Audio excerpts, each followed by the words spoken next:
যে বিষয়টি সম্পর্কে আজকের আলোচনা আমরা উত্থাপন করব ইনশাআল্লাহ, আলোচনাটা বাস্তব প্রেক্ষাপটে বর্তমান সময়ে প্রত্যেকটি মানুষের জন্য, সেই আদিম যুগ থেকে এখন পর্যন্ত প্রত্যেকটি মানুষের জন্য 100% গুরুত্বপূর্ণ। আর এই বিষয়টা যদি কারো ভিতর থেকে গাফলতি হয়ে যায়, যদি এখানে দুর্বলতা চলে আসে, যদি এখান থেকে রাস্তাটা ব্যতিক্রম হয়ে যায়, তাহলে 100% তার রাস্তাটাই হচ্ছে জাহান্নামের দিকে সুনিশ্চিত। আর এই রাস্তাটা যদি সঠিক থাকে তাহলে নিশ্চিন্তে আশা করা যায় সেই ব্যক্তি জান্নাতি। কেননা এই সার্টিফিকেট আমি দেই নাই, এই সার্টিফিকেটের রাসূল আপনাকে দিয়েছেন। আলোচনার মাঝে হাদিস আসবে ইনশাআল্লাহ। সময়ত উপস্থিতি, তাই আল্লাহ রাব্বুল আলামিন আজকের আলোচনাটা অত্যন্ত মনোযোগ সহকারে আমাদেরকে আমলে নিয়ে আসার জন্য, আগে শিক্ষা গ্রহণ করার, বুঝার আমাদেরকে তৌফিক দান করুন। এই জন্য আমাদের মনোযোগশীলতা বাড়িয়ে দিন, সকলে বলছি আল্লাহুম্মা আমিন। সময়ত উপস্থিতি, আজকের আলোচনার মূল পর্ব, মূল বিষয় হচ্ছে মানুষের শরীরের ভিতরে এমন একটা গুরুত্বপূর্ণ পয়েন্ট আছে, এমন একটা অঙ্গ আছে যে অঙ্গটা মানুষকে সব থেকে সম্মানের শীর্ষ পর্যায়ে নিয়ে যেতে পারে, এবং ওই জিনিসটায় মানুষকে সব থেকে জাহান্নামের নিম্ন পর্যায়ে নিয়ে যেতে পারে, নিকৃষ্টতার নিম্ন পর্যায়ে নিয়ে যেতে পারে, সব থেকে খারাপের নিম্ন পর্যায়ে নিয়ে যেতে পারে। আজকের আলোচনার মূল বিষয়টা হচ্ছে এটা। আর আজকের আলোচনার মূল বিষয় হচ্ছে জিহ্বার সংযম ও তার আদর্শ। মনে রাখতে হবে, মানুষের জিহ্বা তাকে সম্মানের শীর্ষ স্থানে পৌঁছে দিতে পারে, জান্নাতের ভিতরে সব থেকে উচ্চ স্থানে পৌঁছে দিতে পারে, এবং আপনার এই জিহ্বাটাই আপনাকে জাহান্নামের তলদেশে নিক্ষেপ করতে পারে। এই জন্য আমাদের এই জিহ্বাটাকে কন্ট্রোল করতে হবে, সংযম করতে হবে, এটাকে আমাদেরকে আটকে রাখতে হবে কিছু কিছু জায়গা থেকে। সময়ত উপস্থিতি, তাই আলোচনাটা খুব মনোযোগ সহকারে শ্রবণ করবেন বলে আমি আশাবাদী ইনশাআল্লাহ, এবং আমল করবো আমরা সকলে ইনশাআল্লাহ রাব্বুল আলামিন। তোমার কাছে খাস করে দোয়া করি, পরিপূর্ণ আলোচনাটাকে আমাকে সঠিকভাবে কোরআন এবং হাদিস থেকে মানুষের মাঝে উত্থাপন করা তৌফিক দান করবে, এবং মানুষদেরকে বুঝে শুনে আমল করা তৌফিক দান করে, সকলে বলছি আল্লাহুম্মা আমিন। আসুন, আলোচনার শুরুতেই আমরা বলছিলাম সূরাতুল বাকারা 2 নম্বর সূরা। সূরাতুল বাকারা 2 নম্বর সূরা, আল্লাহ রাব্বুল আলামিন 83 নম্বর আয়াতে তিনি বলছেন, ওয়াকুনু লিন-নাসি হুসনা, হে মানুষ সকল তোমরা যখন কি করো, কথা বলো, ওয়াকুলু তোমরা যখন কথা বলো, লিন-নাসি মানুষের কাছে, তখন সেটা যেন ভালো কথা হয়, সেটা যাতে হাসান হয়, সেটা যাতে সুন্দর হয়। অতএব মানুষের কাছে কথা বলতে হলে সুন্দর বাক্যে, সুন্দর ভাষায় আমাদেরকে কথা বলতে হবে। এটা আল্লাহ তাআলার দেওয়া শিক্ষা। আপনি একজন মানুষের কাছে গিয়ে অনৈতিক অজাচার ভাষায় আপনি এমনভাবে কথাবার্তা বলবেন যেগুলো মানুষকে আরো উগ্র তৈরি করে, এটা আল্লাহ তাআলার কাছে শোভনীয় নয়। এই জন্য আল্লাহ রাব্বুল আলামিন সূরাতুল বাকারা 2 নম্বর সূরা 83 নম্বর আয়াতে তিনি বলছেন, ওয়াকুলু লিন-নাসি হুসনা, যখন কোনো মানুষের কাছে তোমরা কথা বলো, সেই কথাটা যাতে সুন্দর হয়, মাধুর্যপূর্ণ হয়, সেটা আকর্ষিত হয়, এমনভাবে আমাদেরকে কথাবার্তা বলতে হবে। সম্মানিত উপস্থিতি, শুধুমাত্র এটুকুতেই শেষ নয়। আমরা যে প্রত্যেকটি মানুষের কাছে উঠা বসা করি, চলাফেরা করি, আর এই আদর্শটাই, উত্তম চরিত্রটাই, খুলুকুল আহসান, এই সুন্দর আচরণটাই আমাদের কাছে মানুষকে সম্মানের দৃষ্টিতে বাড়িয়ে তোলে। আর কারো আচরণ যদি নগণ্য হয়, কারো আচরণ যদি কটূক্তি হয়, কারো আচরণ যদি আলোচনা সাপেক্ষের মতো হয়, তাহলে সেই ব্যক্তিটার সম্মান আস্তে আস্তে ধীরে ধীরে নিচের দিকে আসতে থাকে। যে কোনো মানুষের কাছে ওই ব্যক্তির কথা বললেই কোনো মানুষ তার কথা গ্র্যান্টেড করে না, কেননা সে জানে যে যখনই সে কথা বলে তখন সে কাযযিব, মিথ্যা কথা বলে, যখন সে কথা বলে তখন সে বানোয়াট কথা বলে, যখন সে কথাবার্তা বলে মানুষকে ধোঁকায় ফেলে। এর কারণে তার কথা মানুষ কখনোই সাই দেয় না, মানুষ তার কথাই কখনোই সেটা গ্র্যান্টেড করে না। অতএব কথা বলতে হলে আমাদেরকে সঠিক কথা বলতে হবে। এজন্য আল্লাহ রাব্বুল আলামিন তিনি বলছেন, ইয়া আইয়ুহাল্লাযীনা আমাত্তাকুল্লাহ, তোমরা আল্লাহ তাআলাকে ভয় করো। সূরাতুল আহজাব 70 নম্বর আয়াতে তিনি বলছেন, ওয়া কুলু কাওলান সাদীদা, এবং তোমরা যখন কথা বলো তখন তোমরা সত্য কথা বলো। আপনার মহান রব যিনি আপনাকে সৃষ্টি করেছেন, আপনার পালনকর্তা যিনি আপনাকে লালন পালন করছেন, আপনার রিজিকদাতা যিনি আপনাকে 3 বেলা 3 সন্ধ্যা 5 সন্ধ্যা আপনাকে খেতে দিচ্ছেন, আপনার রব আপনাকে কথা বলার শক্তি দিয়েছেন, আপনার রব আপনাকে দৃষ্টি শক্তি দিয়েছেন, আপনার রব আপনাকে কর্মঠ শক্তি দিয়েছেন। সকল শক্তির উৎস যিনি, সকল শক্তির মালিক যিনি, সকল সৃষ্টির সৃষ্টিকর্তা যিনি, তিনিই হচ্ছে মহান রব আল্লাহ সুবহানাহু ওয়া তাআলা। আর তিনার দাসত্বের ক্ষেত্রে তিনি বলছেন, ওয়াকুলু কাওলান সাদীদা, তোমরা যখন কথা বলো তখন তোমরা সত্য কথা বলো। লিন-নাসি হুসনা, তোমরা যখন কথা বলো তখন তোমরা কি করো, সুন্দর ভাষায় কথা বলো। আর সেটা আমাদের কাছে আজকে উল্টা হয়ে দাঁড়িয়েছে। আমরা কথা বললে মিথ্যা বলি, আমরা কথা বললে মানুষকে গালমন্দ করি, আমরা কথা বললে মানুষকে কটূক্তি করি, আমরা কথা বললে মানুষকে উগ্র ভাষায় কথা বলি, যাবতীয় বিষয়গুলো মানুষের ভিতরে যে আলামতগুলো পাওয়া যায় এগুলো কোরআন হাদিসের বিপরীত। আমি আপনি আমলদার, আমি আপনি কোরআন হাদিস মানি, আমি আপনি মুসলিম, আমি আপনি আহলুল হাদিস নিজেকে দাবি করি কিভাবে? সম্মানিত উপস্থিতি, তাই কোরআন এবং হাদিস মেনে আল্লাহ তাআলার নৈতিকতা, আল্লাহ তাআলার শিক্ষা, আল্লাহ তাআলার দেওয়া আমাদের হুকুম, এগুলো আমাদেরকে অক্ষরে অক্ষরে বাস্তবায়ন করতে হবে। তো নয়তো আমাদেরকে অবশ্যই এর জবাবদিহিতা করতে হবে। ইতিপূর্বে আলোচনা করছিলাম কবরের কঠিন ভয়াবহতা সম্পর্কে, আপনারা দেখে এসেছেন, জেনে এসেছেন ওই জায়গাতে যে আসলে কবরে কঠিন কি মুহূর্ত চলে। সেই দিনটিকে স্মরণ করে হলেও আমাদেরকে এই সমস্ত অন্যায়, অশ্লীল, অজাচার, মিথ্যা, বানোয়াট কথাবার্তা থেকে আমাদেরকে বিরত থাকা উচিত। সম্মানিত উপস্থিতি, তাই আল্লাহ রাব্বুল আলামিন তিনি বলছেন সূরাতুল বাকারা 83 নম্বর আয়াতে, ওয়াকুলু লিন-নাসি হুসনা, আমরা যখন কথা বলবো আল্লাহ রাব্বুল আলামিন তখন আমাদেরকে আমাদের যত সাথী ভাই আছে সবার মাঝে সঠিক, সত্য, সদা কথা বলার আমাদেরকে তৌফিক দান করুন। সকলে বলছি আল্লাহুম্মা আমিন। সম্মানিত উপস্থিতি, এবারে আমরা যে কথাবার্তা বলি, কথাবার্তার ভিতরে আমাদের অনেক ধরনের আমরা মানুষকে কটূক্তি করি, আমরা গালমন্দ করি, রঙ্গব্যঙ্গ করি, এগুলো আমরা হাদিস দিয়ে শুধুমাত্র উত্থাপন করেছি তা নয়। আল্লাহ রাব্বুল আলামিন তিনি আরও বলছেন সূরাতুল হুজুরাত 49 নম্বর সূরা 11 নম্বর আয়াত, আল্লাহ রাব্বুল আলামিন তিনি বলছেন, ওয়ালা তামিসু আনফুসাকুম, তোমরা একজন আরেকজনের জন্য তোমরা কি করো না? গালমন্দ করো না, কুটুক্ক করিও না, ব্যঙ্গ করিও না।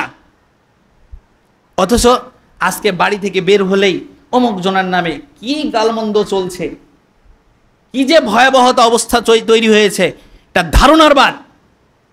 একটা কথার সত্যতা যাচাই করা নেই, সেই কথা নিয়ে পুরো মহল্লা, পুরো দেশ, পুরো গ্রাম, পুরো অঞ্চল এটাকে মাখিয়ে তুলেছে। এই যাবতীয় বিষয়গুলোকে লক্ষ্য রাখতে হবে।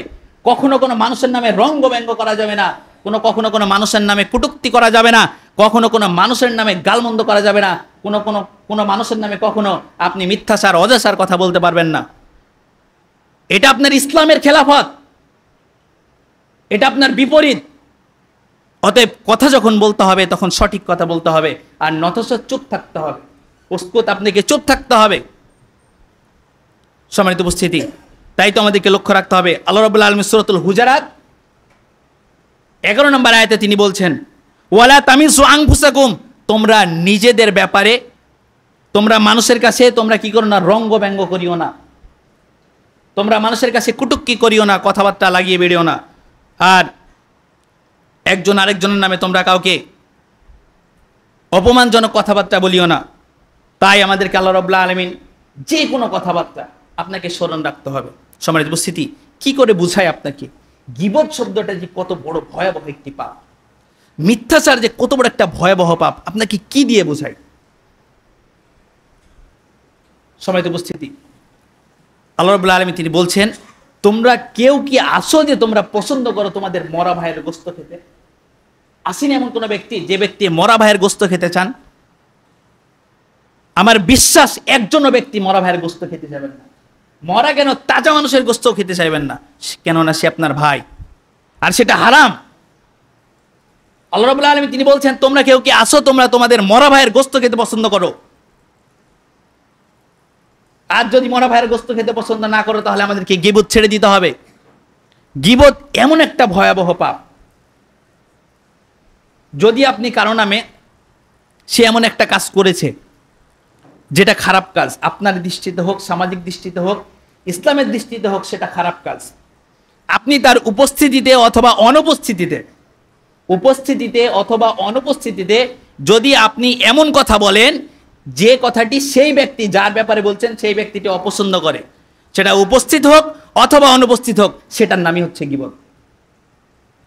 যেটা অপছন্দনীয় কথাবার্তা আপনি তার উপস্থিতিতে বলেন অথবা অনুপস্থিতিতে বলেন, যদি সেটা তার ভিতরে আমল থাকে, সেই খারাপ কাজটি, সেই অন্যায় কাজটি যেটা সে সমর্থন করে না, ইসলাম সমর্থন করে না, আপনি করেন না, সবাই সমর্থন না করলেও সে যদি সেই কাজটি করা থাকে, তবুও যদি সে অপছন্দ করে, আপনি যদি সেই কথা তার উপস্থিতি অথবা অনুপস্থিতিতে বলেন, সেটার নামই হচ্ছে গীবত।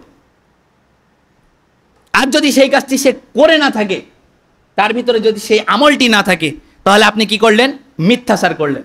তাহলে কারো নামে কথা বললে যদি সেটা সঠিক হয়, যদি সেটা সঠিক হয়, ভালো কথা হয়, তাহলে আমাদেরকে বলতে হবে। আর যদি খারাপ হয়, তাহলে আমাদেরকে গীবত থেকে বেঁচে থাকতে হবে। যদি খারাপ কথাবার্তা হয়, তাহলে তার ব্যাপারে বলা থেকে আমাদেরকে বেঁচে থাকতে হবে। খারাপ ব্যাপার যদি আমরা বলি অনুপস্থিত অথবা উপস্থিত, তাহলে সেটা গীবত। আর যদি তার ভিতরে সেই আমলটা না থাকে, তাহলে সেটা মিথ্যাচার। তাহলে আপনি বলুন, এখন কারো ব্যাপারে আপনি কথা বলে কি ভালো কাজ করলেন? হয় আপনি মিথ্যাচার করলেন, না হয় আপনি গীবত করলেন। তাহলে এই সমস্ত ভয়াবহ পাপ থেকে আমাদেরকে ফিরে আসতে হবে। আর এই পাপ যখন আমরা বসে থেকে চাইস্থলে, পাড়া মহল্লায় 10 জন মানুষের সামনে, আর মা বোনেরদের তো কোনো কথাবার্তাই নেই, বাড়ির পাশে যে আসে এক কথা আরেকজনকে না বললে মনে হয় পেটের ভাত হজমই হয় না। সকালবেলায় দেখবেন কিছু মানুষ হাঁটতে বের হয়, চলছে সারা মহল্লা, সারা দিনে কি কাজ চলেছে, চলছে। দেখবেন কোন একটা কাজ ঘটনা হয়ে গেছে, বাড়ি থেকে আনচান করছে সেই মহিলা, কখন এই কথাটি আরেকজনকে না বললে, পাশের বাড়িতে ওনাকে না বললে মনে হয় শান্তি পাবে না। তো ছোটাছুটি করছে, অনেক চিন্তা ভাবনা করছে, কখন আমার হাতের কাজগুলো শেষ হবে, ভাবির কাছে যাব, আপার কাছে যাব, এই কথাবার্তা বলবো, অমুক কাজ সে করেছে, অমুক কাজ সে করেছে, তমুক কাজ সে করেছে। এই যে কাজগুলো, এটা যে কত বড় একটা ভয়াবহ পাপ, এটার আরেকটা নমুনা দেখানো হয়েছে, যেটা হচ্ছে নিজের মায়ের সাথে জেনা করা। চিন্তা করে দেখেছেন একবার কত বড় ভয়াবহ পাপ? কি দিয়ে আপনাকে বোঝাই? এই জিহ্বাটা আপনি সামান্য একটু অঙ্গ আল্লাহ তাআলা আপনাকে দিয়েছেন, এই অঙ্গটা যদি কেড়ে নেয় এই অংশটা, তাহলে আমাদের কথা বলার শক্তি কারো থাকবে না। আর এই জিহ্বা দিয়ে আপনি আপনার সম্মানকে উচ্চ পর্যায়ে নিয়ে যেতে পারেন, এই জিহ্বা দিয়ে আপনি আপনার সম্মানকে নিম্ন পর্যায়ে নিয়ে আসতে পারেন।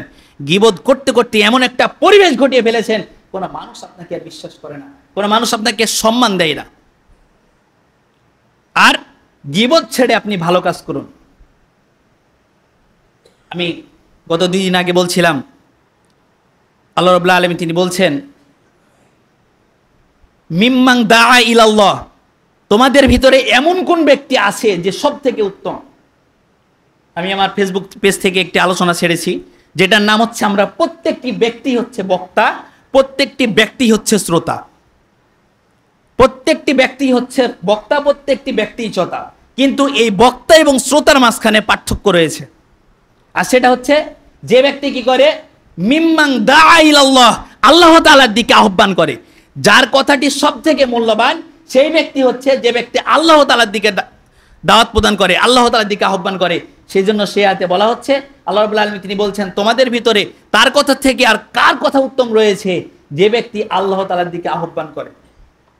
সম্মানিত উপস্থিতি, তাহলে আপনি একটা কথা বলবেন, সেই কথা হচ্ছে কোরআন এবং হাদিস থেকে আল্লাহ তাআলার দিকে, কোরআন এবং হাদিসের দিকে আহ্বান করতে হবে। আর এই কথাটা হচ্ছে পৃথিবীর মধ্যে সব থেকে শ্রেষ্ঠ। এটা আমার কথা নাই, এটা আল্লাহ রাব্বুল আলামিনের কথা। এবং শুধুমাত্র কথা বললেই হবে না, ওয়া আমিলা সলিহা, এবং আপনাকে সঠিক আমল করতে হবে। সম্মানিত উপস্থিতি, তাই মানুষের মাঝে কথা বললে সদা সর্বদা সত্য কথা বলতে হবে এবং কোরআন হাদিস থেকে সত্যতা যাচাই করে কথা বলতে হবে। সম্মানিত উপস্থিতি, তাই আমাদেরকে আল্লাহ রাব্বুল আলামিন সঠিক সময়, সর্বসময় আমাদেরকে কোরআন এবং হাদিস থেকে সর্বদা আমাদের জীবনে মিথ্যা, পাপাচার, অশ্লীল কাজ থেকে আমাদেরকে বিরত থেকে কোরআন এবং হাদিসের দিকে আমাদের জিহ্বাটাকে কাজে লাগানো তৌফিক দান করুন। সকলে বলছি আল্লাহুম্মা আমিন। সম্মানিত উপস্থিতি, এবারে আমরা কিছু কথা হাদিস থেকে অন্বেষণ করি। রাসূল সাল্লাল্লাহু আলাইহি ওয়াসাল্লাম তিনি বলছেন, বুখারী শরীফের 6478 নম্বর হাদিস, বুখারী শরীফের 6478 নম্বর হাদিস, আবু হুরায়রা থেকে হাদিসটি বর্ণিত। রাসূল সাল্লাল্লাহু আলাইহি ওয়াসাল্লাম তিনি বলেন, কোন বান্দা যদি সে কি করে, আল্লাহ তাআলার অসন্তুষ্টিজনক কথাবার্তা বলে। এই হাদিসটার পূর্ব অংশ প্রথমের দিকে আছে, যদি কোনো ব্যক্তি আল্লাহ তাআলার সন্তুষ্টমূলক কথাবার্তা বলে কোরআন এবং হাদিস থেকে, তাহলে সেই কথাটাই তার জন্য মুক্তির পথ হয়ে দাঁড়াবে ইনশাআল্লাহ। এটা হাদিসের প্রথম অংশ। দ্বিতীয় অংশে বলা হয়েছে, যদি কোনো ব্যক্তি আল্লাহ তাআলার অপছন্দনীয় কোনো কথাবার্তা বলে, তাহলে সেই কথাটাই তার জন্য জাহান্নামের ওসিলা হয়ে দাঁড়াবে। কথা বলেন ঠিক কিনা? এটা হাদিস, বুখারী শরীফের 6478 নম্বর হাদিস। যদি কেউ কোনো কথাবার্তা বলে, সেটা যদি কোরআন হাদিস থেকে না হয়, সেটা যদি আল্লাহ তাআলার বিপক্ষে হয়, তার অপছন্দনীয় হয়, তাহলে সেই কথাটি তার জন্য জাহান্নামে যাওয়ার জন্য যথেষ্ট হয়ে যাবে। হাদিস আপনি খুলে দেখে নিন। সময়ত উপস্থিতি, তাই কথাবার্তা বলতে হলে কোনটা আল্লাহ তাআলার পছন্দনীয়, কোনটা অপছন্দনীয়, এটা আমাদেরকে দেখে কথাবার্তা বলতে হবে। তাই তো বলছিলাম, আল্লাহ রাব্বুল আলামিন আমাদের কথার মাধ্যমে যে কথাগুলো আমরা বলবো সেটা বুঝে শুনে, যেটা আল্লাহ তাআলা পছন্দ করেন এমন কথাবার্তা বলে আমাদেরকে নাজাতের ওসিলা সেই কথার মাধ্যমে আল্লাহ রাব্বুল আলামিন বের করে দিন। সকলে বলছি আল্লাহুম্মা আমিন। এবং আমাদেরকে এমন অপছন্দনীয় কথাবার্তা, যেটা আল্লাহ তাআলা পছন্দ করেন না, এমন কথাবার্তা থেকে বিরত থেকে, জাহান্নাম থেকে বাঁচিয়ে রাখুন। সকলে বলছি আল্লাহুম্মা আমিন। সম্মানিত উপস্থিতি, এবারে বলছিলাম যে মানুষের মধ্যে আপনি হচ্ছে উত্তম মানুষ। উত্তম মানুষ কোন হিসাবে? সেই ব্যক্তি হচ্ছে উত্তম যে ব্যক্তি মান সালিমাল মুসলিমু, যে ব্যক্তি হচ্ছে একজন মুসলিম হিসাবে আরেকজন মুসলিম আপনার কাছ থেকে তখনই রক্ষা পাবে যখনই মিল লিসানি, আপনার কথাবার্তা থেকে সে যখন সুরক্ষিত থাকবে, ওয়ায়াদিহি, এবং আপনার হাত থেকে যখন সুরক্ষিত থাকবে। সম্মানিত উপস্থিতি, তাই তো বলছিলাম মানুষের ভিতরে সেই ব্যক্তি হচ্ছে উত্তম যে ব্যক্তি আপনার কথার মাধ্যমে এবং আপনার হাতের মাধ্যমে যদি কোনো ব্যক্তি, কোনো মুসলমান কষ্ট না পায়, সেই ব্যক্তি হচ্ছে উত্তম। সম্মানিত উপস্থিতি, তাই আপনি সারাদিনে কত কথাবার্তা বলেন? আপনি কি কোনোদিন সন্ধ্যাবেলা একবার হিসাব করে দেখেছেন? রাত্রি ঘুমানোর আগে সারাদিনে 24টা ঘন্টা, 23টা ঘন্টা আপনি যা আমল করেছেন, যা কাজ করেছেন, যা কথাবার্তা বলেছেন, সমস্ত সময়টাকে আপনি 1 ঘন্টার জন্য বিবেচনা করে নিন। আপনার কাছে দুহাত জোর করে আমার অনুরোধ, রাত্রে ঘুমানোর পূর্বে 1 ঘন্টা নীরব অবস্থায় আপনি ভাবুন সারাদিনে কি কাজ করেছেন, সারাদিনে কতগুলো মিথ্যা কথাবার্তা বলেছেন, সারাদিনে কতগুলো ভালো কাজ করেছেন। প্রয়োজনে সেটাকে পরিসংখ্যান করুন, লিখিত করুন, এবং আস্তে আস্তে সেটাকে, খারাপ কাজগুলোকে বর্জন করার চেষ্টা করুন। সম্মানিত উপস্থিতি, আল্লাহ রাব্বুল আলামিন আমাদেরকে আমাদের জিহ্বা এবং হাত থেকে অন্য মুসলমানকে রক্ষা করার তৌফিক দান করুন। সকল বলছি আল্লাহুম্মা আমিন। সম্মানিত উপস্থিতি, এবারে আপনাদেরকে আমি বলেছিলাম যদি আপনি আপনার জিহ্বাকে কন্ট্রোল করতে পারেন তাহলে রাসূল ওয়াদা দিচ্ছেন, এটা হচ্ছে জান্নাতের গ্যারান্টি। রাসূল ওয়াদা দিচ্ছেন জান্নাতের গ্যারান্টি। হাদিস বুখারী শরীফের 6474 নম্বর হাদিস। আবার বলছি, লিখে নিন। বুখারী শরীফের 6474 নম্বর হাদিস, 6474 নম্বর হাদিস। হাদিসটি সাহাল বিন সাদ থেকে বর্ণিত। রাসূল সাল্লাল্লাহু আলাইহি ওয়াসাল্লাম তিনি বলছেন, যদি কোনো ব্যক্তি 2টা জিনিসের জিম্মাদার নিতে পারে, আপনি ওয়াদা করে উঠুন এখান থেকে যে আল্লাহর কসম ইনশাআল্লাহ আমরা কোনোদিন এই 2টা জিনিসের অপব্যবহার করব না। যদি আপনি এই 2টা জিনিসের অপব্যবহার না করতে পারেন তাহলে রাসূল গ্যারান্টি দিচ্ছে আপনাকে জান্নাতে সে নিয়ে যাবে, এটা ওয়াজিব হয়ে যাবে। সকলে বলেন সুবহানাল্লাহ। হাদিস লক্ষ্য করুন, বুখারী শরীফের 6474 নম্বর হাদিস, সাহাল বিন সাদ থেকে বর্ণিত। রাসূল সাল্লাল্লাহু আলাইহি ওয়াসাল্লাম তিনি বলেন, মান ইয়াজমাল্লি বাইনা লাহইয়াইহি, মানুষের 2 চোয়ালের মাঝখানে একটা অঙ্গ রয়েছে, একটা অংশ রয়েছে যেটার নাম হচ্ছে জিহ্বা। যদি কোনো ব্যক্তি এই জিনিসটাকে কন্ট্রোল করতে পারে, ওয়ামা বাইনা রিজলাইহি, এবং 2 উরুর মাঝখানে একটা জিনিস রয়েছে, অঙ্গ রয়েছে যেটার নাম হচ্ছে লজ্জাস্থান, এই 2টা জিনিসকে যদি কেউ কন্ট্রোল করতে পারে, রাসূল ওয়াদা দিচ্ছেন তার জন্য জান্নাতে যাওয়ার জিম্মাদার আমি রাসূল হয়ে যাব। সকলে বলি সুবহানাল্লাহ। এটা গ্যারান্টি সহকারে হাদিস, আপনি হাদিস নাম্বার লিখে নিন। রাসূল ওয়াদা করছেন যদি কোনো ব্যক্তি এই 2টা জিনিসের জিম্মাদার নিতে পারে তাহলে জান্নাতে যাওয়ার জিম্মাদার রাসূল তিনি নিয়ে নেবেন। সম্মানিত উপস্থিতি, তাই তো বলছিলাম আসলে আমরা এই 2টা জিনিসেরই দায়িত্ব নিতে পারছি না এখন। আমরা দেখেন, লক্ষ্য করুন, সারাদিনের সকাল থেকে রাজনৈতিক পর্যায়ে, ব্যবসা পর্যায়ে, কর্মজীবন পর্যায়ে, দোকানদারি পর্যায়ে, এরপরে হচ্ছে শিক্ষকতার পর্যায়েও, রাস্তায় চলাফেরা, প্রত্যেকটি ব্যক্তি সকলের জীবনে লক্ষ্য করে দেখুন, সকাল থেকে শুরু হলেই ফোন আসলেই বলে যে কোথায় আসো, নাতে অমুক জায়গাতে আসি, আসে অমুক জায়গায়, আসো বলবে অমুক জায়গায়।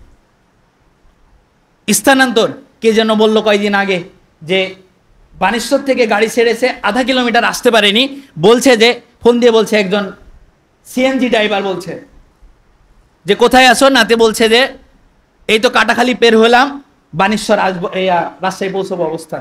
নাউজুবিল্লাহ বলবেন না? কত সহজ হয়ে গেছে না দিনটা আমাদের জন্য। ও আসে কোথায়? সম্ভবত পোল্লা পুকুর পার হয়নি বললো, হাজির বাড়ি আছে কোথায়, ওখানে বললো, নাম করে বললো যে অমুক হাজির বাড়ি, পারি হয়নি, ওই গাড়িতেই উনি আছেন।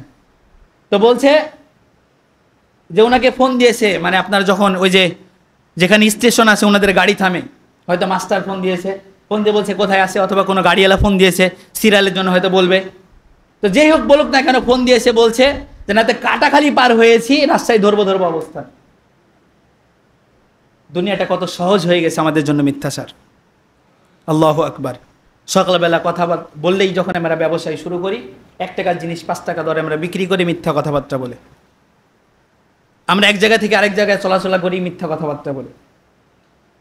আমরা পণ্য কেনা বেচা করি আমরা মিথ্যা কথাবার্তা বলে। আমরা আমল পরিচর্যা করি সেটাও মিথ্যা কথাবার্তা বলে। কিছু জায়গাতে আমরা নিজেদের অবস্থান পরিবর্তন করার জন্য নিজেদের কথাবার্তা তুলে ধরি, সেটাও মিথ্যা কথার মাধ্যমে।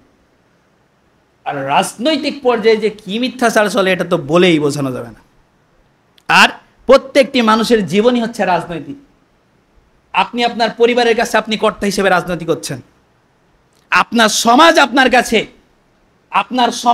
কাছে রাজনৈতিক করছে, আপনার রাষ্ট্র আপনার কাছে, আপনার জেলা বিভাগ আপনার কাছে, রাষ্ট্রীয়ভাবে দেখবেন যে যারা এখানে দায়িত্বশীল রয়েছে প্রত্যেকে রাজনীতি করছে। কেউ রাষ্ট্রীয় পর্যায়ে, কেউ সামাজিক পর্যায়ে, কেউ বিভাগ পর্যায়ে, এমনকি কেউ পারিবারিক পর্যায়ে, দোকান পর্যায়েও আমরা রাজনীতি করছি, মিথ্যা কথাবার্তা বলছি। মিথ্যাটা আমাদের জন্য যেমন একটা সহজলভ্য হয়ে গেছে। প্রিয় দিনী মুসলিম ভাই বোন, কিভাবে বুঝায় আপনাকে মিথ্যা যে কত বড় একটা পাপাচার, মিথ্যা বলা যে কত বড় একটা খারাপ কাজ, মিথ্যা যে কত বড় একটা অন্যায় কাজ, কি দিয়ে বোঝায় আপনাকে, কিভাবে বোঝালে আপনি বুঝবেন? আপনি যে কাজটা পরিচালনা করছেন, আপনি যে কর্মজীবন পরিচালনা করছেন, আপনি যে উপার্জন করছেন, সেটার মধ্যে যদি মিথ্যা ঢুকে আপনার সমস্ত কাজকর্ম, আপনার সমস্ত উপার্জনই হারাম হয়ে যাবে। কিভাবে বোঝায় আপনাকে? হারাম গ্রহণ করে, হারাম খেয়ে, হারাম পরে আমাদের আমল গ্রহণযোগ্য হবে?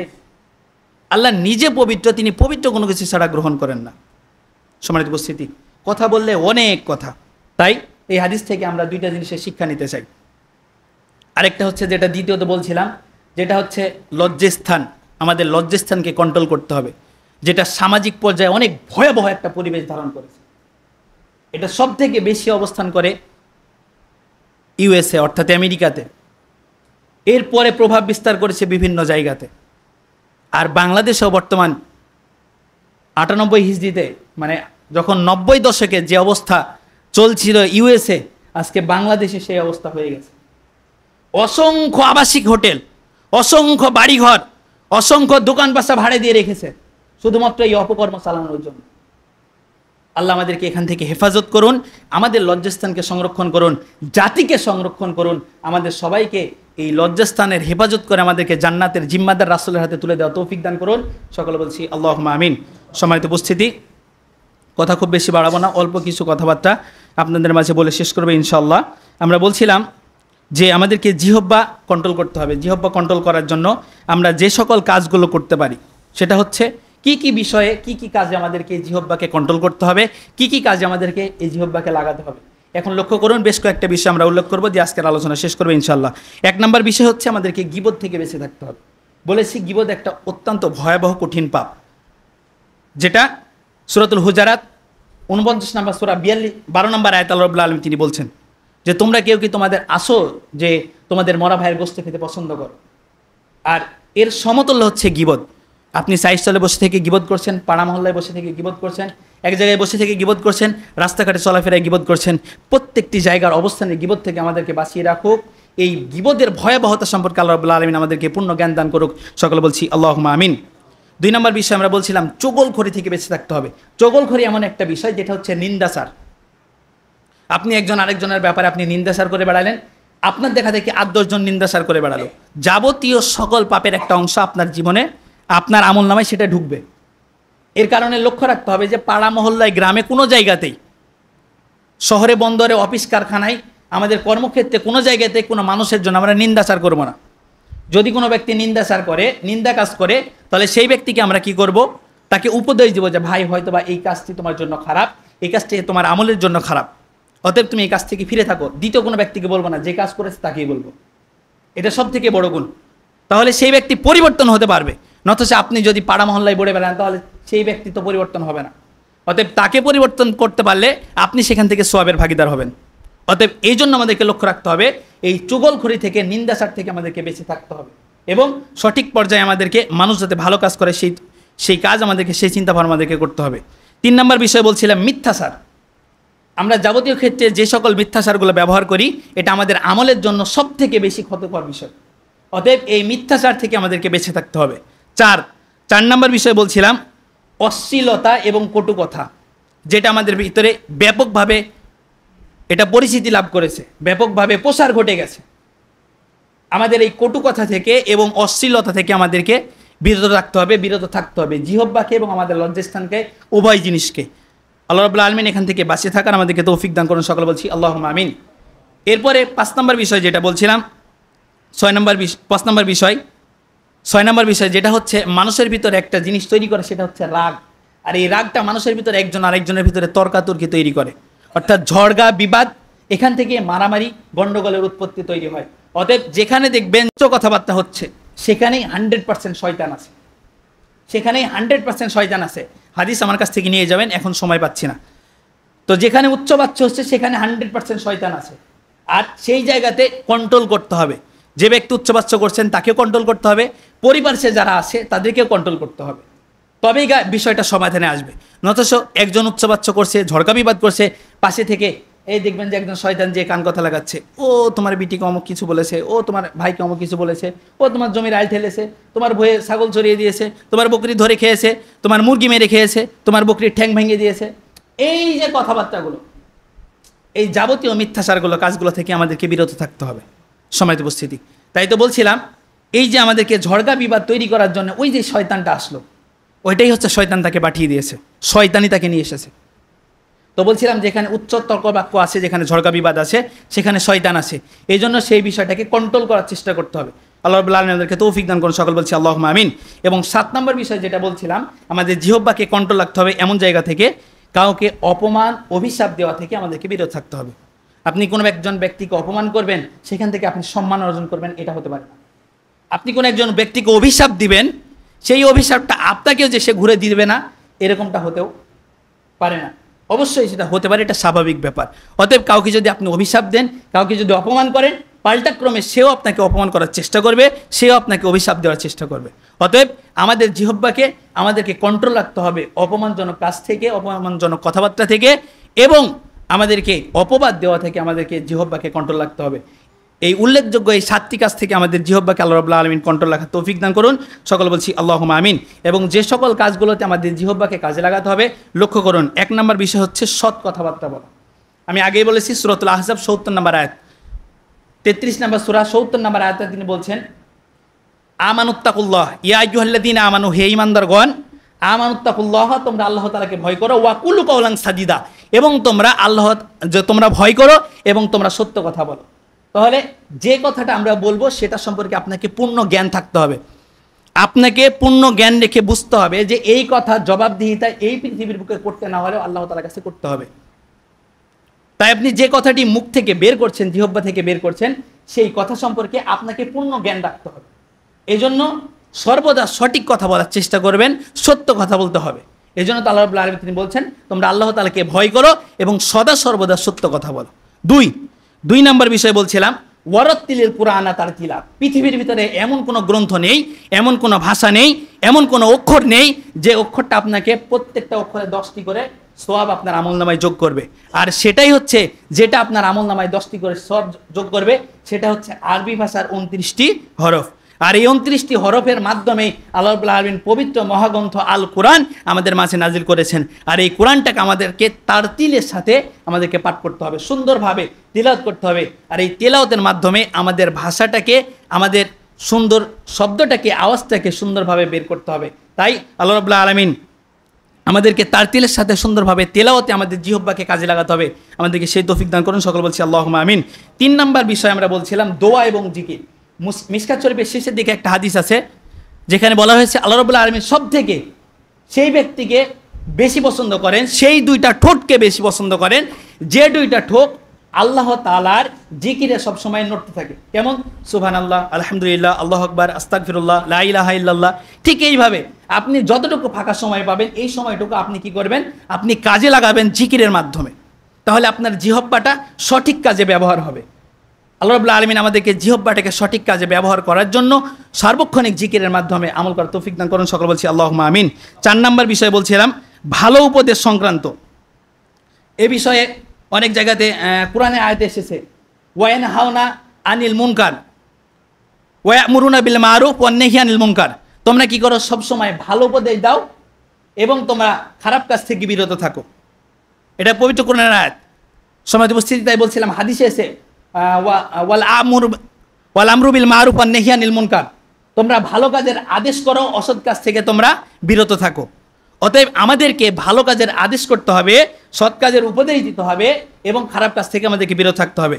5 নম্বর বিষয় আমরা বলছিলাম যে নফল ইবাদতের মতো আমাদেরকে সবসময় চুপ থাকতে হবে। হয় আপনি ভালো কথা বলুন, আর না হয় নফল ইবাদতের মতো আপনি চুপ থাকুন। এই কয়টা কাজ আমাদেরকে আল্লাহ রাব্বুল আলামিন আমাদের জিহব্বার মাধ্যমে আমল করার তৌফিক দান করুন, খারাপ কাজ থেকে বিরত থাকা তৌফিক দান করুন, ভালো কাজগুলোকে আমাদেরকে আমাদের জীবনে পালন করার, জিহব্বাকে সঠিকভাবে আমাদেরকে খেদমত করার তৌফিক দান করুন। সকলে বলছি আল্লাহুম্মা আমিন। সম্মানিত উপস্থিতি, ছোট্ট একটি কথা আপনাদের সামনে বলতে চাই, 1 মিনিটের মধ্যে সময় দিন। আপনারা অনেকেই লক্ষ্য করেছেন যে আমাদের প্রতি সপ্তাহে এই জায়গাতে এই যে ইউটিউবার ভাইয়েরা আসে, এখান থেকে আপনাদের কতটুকু উপকার, আমাদের কতটুকু উপকার। অনেক মানুষ সমালোচনা করেন যে কী জন্য এখানে আসে, কেন আসে, কি হয় এখান থেকে। তা আসলে হয়তো আমরা অনেক মানুষ আমরা এটা বুঝি, অনেকে বুঝি না। আসলে বিষয় হচ্ছে, দেখেন যে আমরা তো সেই সুদূর, আমার বাসা হচ্ছে চারঘাট থেকে আপনার কাছে এখানে এসেছি ওয়াকুল কওলান সাদিদা, কোরআন এবং হাদিস থেকে সঠিক কথা বলার জন্য। তো আমরা চেষ্টা করছি, আমি আমার জিহব্বার মাধ্যমে চেষ্টা করছি কোরআন হাদিসগুলোকে প্রচার করা। অনেক মানুষ আছে যে আমার প্রত্যেকটি শুক্রবারের আলোচনা, অন্য আলোচনা আমার ফেসবুক পেজ থেকে আমি প্রতিনিয়তই ছাড়ি। এই আলোচনাগুলো আরও 10টা ভাই তারা কিন্তু খেদমত করে শেয়ারের মাধ্যমে, এখান থেকেও তারা কিন্তু একটা সওয়াব অর্জন করে। দেখেন, আমি আমার পেজ থেকে ছাড়লে আমার পেজে প্রায় 5,000 মতো কম বেশি একটু ফলোয়ার রয়েছে, মানে যেখানে আমার 5,000 মতো জনসংখ্যা রয়েছে যারা আমার পেজটিকে দেখে। প্রত্যেক দিন আমার প্রত্যেকটি আলোচনা 2-4 হাজার মানুষ প্রত্যেকেই শুনে। তো এই আলোচনার মাধ্যমে আমরা চাই যে তারা উপকৃত হোক। আমরা তো চাই সবসময় যে দাআ ইলাল্লাহ, আল্লাহ তাআলার দিকে আহ্বান করতে। তো যে পর্যায়ে আসি সে পর্যায়ে থেকে সে কাজ করছি। এখন আপনাদের কতটুকু সুবিধা, আপনি যদি আজকে আপনার এই প্রতিষ্ঠানে, আপনার এই মসজিদে ওই ভাইটিকে যদি আপনি ক্যামেরায় এখানে বসতে না দিতেন, তাহলে ওই ভাই ক্যামেরায় কিন্তু এগুলো মানুষের মাঝে ইউটিউবে এগুলো কিন্তু ছাড়তে পারতো না, আর এখান থেকে আমিও উপকার পেতেন না। ওই ব্যক্তি কোরআন হাদিস নিজে না জেনে ভিডিওর মাধ্যমে সেটা প্রচার করছে। অনেক মানুষ শেয়ারের মাধ্যমে এটা প্রচার করছে শুধুমাত্র নেকির আশায়, মুক্তি পাবার আশায়। আমরা চেষ্টা করছি, আমি যদি আজকে মারা যাই তাহলে আমার ফেসবুকের আলোচনাটা, আমার ইউটিউবের আলোচনাটা সেটা থেকে যাবে কিয়ামত পর্যন্ত, যতদিন এটা থাকবে। আর ততদিন পর্যন্তই এই দিনই কার্যক্রমটা চলতে থাকবে। এখান থেকে আপনার পরিপূর্ণ সুযোগ হলো, আপনি সুযোগ আমাকে না দিলে আমি এখানে কথাও বলতে পারতাম না, আপনি সুযোগ না দিলে ওই ভাইকে ওখানে বসতে পারতো না, ওই ভাই আলোচনা এখান থেকে প্রচার করতে পারতো না। তো আমি মনে করি ঠিক আমি যতটুকু সওয়াব অর্জন করতে পারি, আপনারা সুযোগ দেওয়ার কারণে ততটুকুই আপনারা সওয়াব অর্জন করবেন ইনশাআল্লাহ। বলুন, সওয়াব অর্জন করতে পারবেন না আপনি সুযোগ না দিলে? আপনারা অবশ্যই পারবেন। যদি আপনারা আমাকে সুযোগ না দেন তাহলে এটা ইউটিউবে প্রচার হবে না, এটা 10 জন মানুষও শুনবে না। 10 জনের মধ্যে থেকে 1 জন মানুষ যদি সেটাকে গ্রহণ করে তাহলে আপনাদের প্রত্যেকের আমলনামায়, আমার আমলনামায় সবটি পৌঁছে যাবে। আল্লাহ রাব্বুল আলামিন এটাকে আমাদেরকে বুঝে শুনে আমাদেরকে এই বিষয়টা সমালোচনা করার তৌফিক দান করুক। সকলে বলছি আল্লাহুম্মা আমিন। এর সঙ্গে আরেকটা উপকার হলো যে আমার মতো এখানে দাঁড়িয়ে থেকে হাজারো বক্তা আলোচনা করে, দেখবেন যে অনেকে কোরআন হাদিসের নাম্বার না দিয়ে, আয়াত সংখ্যা না দিয়ে কথাবার্তা বলে। এখানে আমিও ব্যক্তি এমন রয়েছি যেদিনকে বিষয়গুলোকে সুন্দরভাবে পয়েন্ট সহকারে সাজাই না, আর যেদিন ইউটিউবার ভাই আসে আমি সেদিন চিন্তা করি যে হাজার হাজার মানুষ শুনবে, আমার আলোচনাটা যদি ভালো না হয় তাহলে কেউ শুনবে না, আমার আলোচনাটা যদি ভালো না হয় কেউ শুনবে না। আপনি হয়তো জানেন না আমি এখান থেকে সঠিক কথা বলছি কি বলছি না, আমি সঠিকটা বললাম কি বললাম না, আপনি যাচাই করতে পারছেন না, কোরআন হাদিস আপনি জানেন না তাই। কিন্তু আপনি জানেন না বিধায় যে সেই জায়গাতে ইউটিউবারে হাজার হাজার আলেম, লক্ষ লক্ষ আলেম, দেশ বিদেশে দেশ বিদেশে লক্ষ লক্ষ আলেম, একটা কথা যদি সে ভুল বলে তাহলে সেখানে সে পয়েন্ট খাবে, অর্থাৎ হাজার হাজার আলেম তাকে সেখানে নক দিবে যে আপনি কেন এই কথাটা বললেন, ভুল কেন কথা বললেন, কোরআন হাদিসের বিপক্ষে কেন বললেন, আপনি এটার প্রমাণ দিন। তাহলে এখানে এই ইউটিউবারকে সুযোগ দিয়ে আমি বিষয়টাকে আরও ভালোভাবে উপস্থাপনা করতে পারি। অথবা এই জায়গাতে আপনাদের কাছে একটা অনুরোধ, কোনো ইউটিউবার যদি আসে, কোনো আলোচনা যদি ফেসবুকে অথবা ইউটিউবে সেখানে পেস্ট করা হয়, যদি সেখানে প্রচার করা হয়, আপনারা কেউ বাধা দিবেন না। এই কারণে সেই বক্তাটা কিছু না হলে অন্তত পক্ষে নিজে সঠিকভাবে কথা বলার চেষ্টা করবে, এর কারণেই যে জাতির সামনে কথা বলতে হবে। তাহলে কথা বলার জন্য এই জায়গাতে যোগ্যতা নিয়ে ইউটিউবের সামনে দাঁড়াতে হবে। বুঝতে পারছেন কি বিষয়টা? আমি একটা কথা ভুল বললে আপনি না ধরলেও হাজারো আলেম ধরবে। এই জন্য এই জায়গাতে সঠিকভাবে দেখে শুনে বুঝে আমল করার জন্য আপনাদেরকে সঠিক বাণী পেশ করবে তখনই যদি সে আলোচনাটা যদি ইউটিউবে পেস্ট হয়। সে একবার না, সেটাকে 10 বার দেখবে। আর যদি ইউটিউব না থাকে, আপনাদের মাঝে তো সীমাবদ্ধ শেষ। একজন বললে তাকে কিছু বুঝ দিয়ে দিল, অথবা আরেকটা হাদিস সে পাল্টা কর্মে পরের সপ্তাহে বললো, এটুকুতেই শেষ। আর আমার প্রত্যেকটা আলোচনা হাজার হাজার ব্যক্তি শুনে প্রতিটা দিন। এই জন্য এখান থেকে আপনারও উপকার রয়েছে, আমি ব্যক্তি আমার উপকার রয়েছে। আমি আলোচনা করি, এখান থেকে যাচাই করে আলোচনা করি। যে কটা কথা বলেছি প্রত্যেকটা আয়াত নাম্বার হাদিস নাম্বার দিয়ে বলেছি। লক্ষ্য করেছেন কি? আয়াত নাম্বার হাদিস নাম্বার দিয়ে বলেছি। এই জন্য আমাদের জন্য উপকার। সময় তো উপস্থিতি অনেক কথাবার্তা বলে ফেলেছি, সময় অনেক নিয়ে ফেলেছি। আপনাদের কাছে আমি আন্তরিকভাবে দুঃখিত। একটা ভাইয়ের জন্য দোয়া চাই। আপনাদের মাঝে অনেক ভাই অনেকেই মারা যায়, তার মধ্যে থেকে একজন ব্যক্তি আমাদেরকে কিছু টাকা দিয়েছিল। আমরা একটা কিতাব